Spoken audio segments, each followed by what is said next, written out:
యాలలకు సంబంధించినటువంటి మండల party BRS మండల పార్టీ అధ్యక్షుడు రవీందర్ రెడ్డి. ఖబర్దార్ రవీందర్ రెడ్డి, నీకు ఒకటే మేము సవాల్ విసరడం జరుగుతుంది. నేను యూత్ కాంగ్రెస్ తరపు నుంచి, యాలాల నుంచి. ఒక్కసారి నీవు గతం గుర్తు చేసుకో. 2018 సంవత్సరం లోపల నీవు ఏ పార్టీలో ఉన్నావు? 2018 సంవత్సరంలో నీవు ఏ పార్టీలో ఉన్నావు? నడు, నీ ఎంకేపల్లి గ్రామంకి నేను వస్తాను, నీవు వస్తావా? 2018 లోపల బీఫామ్ నుంచి పోటీ చేసింది పైలట్ రోహిత్ రెడ్డి, కాంగ్రెస్ పార్టీ. అప్పుడు నీవెక్కడున్నావు? రోహిత్ రెడ్డి గెలుపు కోసం పాటుపడింది నేను.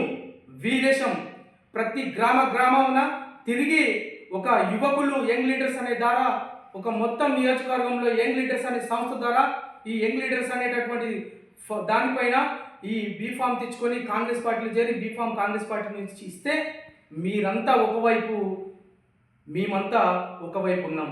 ఆ రోజు దినం మీరందరూ తెలుసు, ప్రతి గ్రామంలో యువకులు తప్ప సీనియర్ నాయకులు ఎవరు లేరు. ఆ రోజు నీ ఎంకేపల్లి గ్రామంలోనే పైలట్ రోహిత్ రెడ్డి యొక్క ప్రచారం ఉంటే ఆ రోజు నీ ఊళ్ళోకి పైలట్ రోహిత్ రెడ్డిని వాళ్ళ అమ్మను రానియకుండా అడ్డుకట్ట వేస్తే ఆ రోజు నీ కంచెను తొలగించి ఊళ్ళోకి తీసుకొని వెళ్ళి పైలట్ రోహిత్ రెడ్డి నీ ఊళ్ళోనే మెజార్టీ ఇచ్చినటువంటి ఘనత మా యువకులకు, మా యంగ్ లీడర్స్కు దక్కడం జరిగింది. నీవు మాట్లాడతాను, మళ్ళీ ఒకసారి ఇటువంటి మాటలు మాట్లాడితే ఖబర్దారని మేము తెలియజేయడం జరుగుతుంది. ఆయనను గెలిపించింది మేము, ఆయన గెలుపు కోసం పాటుపడింది మేము. పాపం ఆయన టీఆర్ఎస్లోకి వెళ్ళి తాను ఈరోజు అవస్థలు పడడం జరుగుతుంది. కానీ పైలట్ రోహిత్ రెడ్డి అనే వ్యక్తి ఎక్కడున్నా మంచిగానే ఉండాలని మేము కోరుకుంటున్నాం. కానీ అన్న పైలట్ రోహిత్ రెడ్డి, నువ్వు ఓటమి పాలు చేసిందే ఈ గుంట నక్కలు.